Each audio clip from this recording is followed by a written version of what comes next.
আসসালামু আলাইকুম সুপ্রিয় অষ্টম শ্রেণীর শিক্ষার্থী বন্ধুরা, আজ তোমাদের দেখাবো গণিতের অধ্যায় 11 অনুশীলনী 11 12 নম্বর সমস্যার সমাধান তত্ত্বপাত্রে। 12 নম্বর বলছে নিচের 40 জন গৃহিণী সাপ্তাহিক সঞ্চয় টাকায় দেওয়া হলো। তার মানে 40 জন গৃহিণী তারা টাকা সঞ্চয় করে, সপ্তাহে যে টাকাটা সঞ্চয় করে সেই সঞ্চয়ের টাকাটা এখানে দেওয়া আছে 40টা। তা আমরা এখানে এটা প্রশ্নে দেওয়া থাকবে। তাহলে সঞ্চয়ের এটা বলছে যে এদের গড়, মধ্যক ও প্রচুরক নির্ণয় করো। তাহলে আমরা তিনটা জিনিস এখানে নির্ণয় করতে হবে। এদের গড় নির্ণয় করতে হবে, এদের মধ্যক নির্ণয় করতে হবে এবং প্রচুরক নির্ণয় করতে হবে।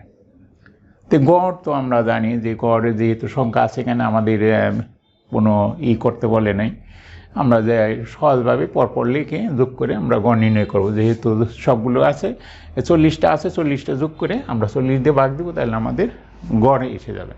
তারপরে বলছে মধ্যক। মধ্যক নির্ণয়ের জন্য আমাদের এগুলা ঊর্ধ্বক্রমে সাজাতে হবে, ছোট থেকে বড় বা বড় থেকে ছোট এরকম আমাদের সাজাতে হবে। তাহলে সাজালে আমরা মধ্যকটা পাবো। ঠিক সাজালে আমরা প্রচুরকটাও আমরা ওখান থেকে নির্ণয় করতে পারবো। তাহলে তিনটা জিনিস আমাদের নির্ণয় করতে হবে। তাই সঞ্চয়ের যোগফল আমরা নির্ণয় করি। সঞ্চয়ের যোগফল আমরা সবগুলো সংখ্যা এখানে পরপর যোগ চিহ্ন দিয়ে লিখেছি। যোগ করা তোমরা ক্যালকুলেটর ব্যবহার করে তোমরা যোগ করবা। যোগ করলে আমাদের আসছে 6017 আসছে।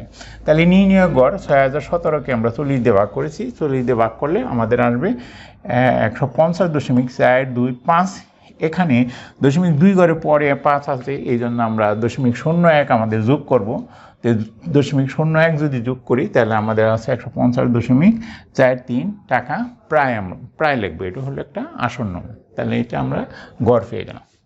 তাই মধ্যক ও প্রচুরক নির্ণয়ের জন্য সংখ্যাগুলোকে মানে ঊর্ধ্বক্রমে সাজাই। তাহলে ছোট থেকে আমরা বড় সাজাই। তাহলে আমাদের এখানে নির্ণয় করতে হবে সবচেয়ে ছোট রাশি কোনটা আর কি।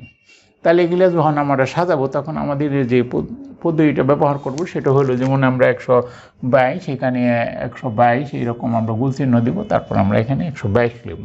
তারপরে আছে 125, এই যে 125 এখানে গুণ চিহ্ন দেবো, তারপরে এখানে লিখব। তাহলে এখানে আমরা এই ঠিক একইভাবে এইগুলিকে ছোট থেকে বড় আমরা এটা সাজিয়ে নিব। সাজিয়ে নেওয়ার পরে তারপরে আমাদের যে 40টা সংখ্যা হবে, 40টা সংখ্যা হলে আমরা কি করব, মধ্যক নির্ণয় করা। যেহেতু 40টা সংখ্যা আছে, এটা হলো একটা জোড় সংখ্যা। তাহলে জোড় সংখ্যা হওয়াতে আমরা কি করব, এখানে মাঝখানে যে দুইটা আছে আমরা 19টা করে দুই সাইডের থেকে বাদ দিব। বাদ দিয়ে মাঝখানে যে দুইটা থাকবে আর কি, সেই দুইটা, তার মানে 20তম পদ আর 21তম পদ দুইটা যোগ করে 2 দিয়ে ভাগ দিব। তাহলে এখানে যদি আমরা লক্ষ্য করি যে 1 2 3 4 5 6 7 8 9 10 11 12 13 14 15 16 17 18 19 20, তাহলে 2 দিয়ে ভাগ খেলে 20তম।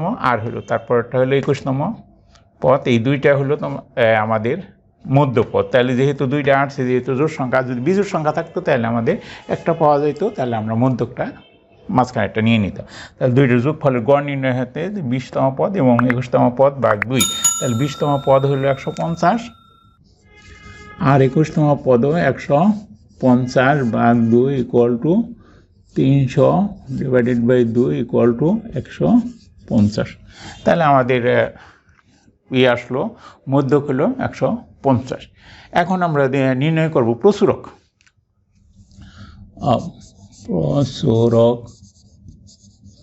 প্রচুরক থেকে আমরা বুঝি শব্দ থেকে যেটা প্রচুর পরিমাণে আছে, বেশি পরিমাণে আছে সেটাই আর কি। তাহলে এখানে যদি আমরা লক্ষ্য করি তাহলে দেখা যায় 40 আছে 3 বার আছে, আর 156 3 বার আছে, আর বাকিগুলিকে 2 বার 1 বার এরকম করে আছে।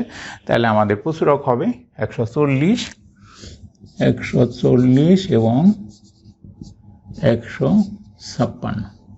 উত্তর গড় 150.43 টাকা প্রায়, মধ্যক 150 এবং প্রচুরক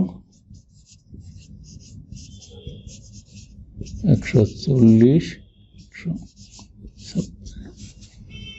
ধন্যবাদ বন্ধুরা।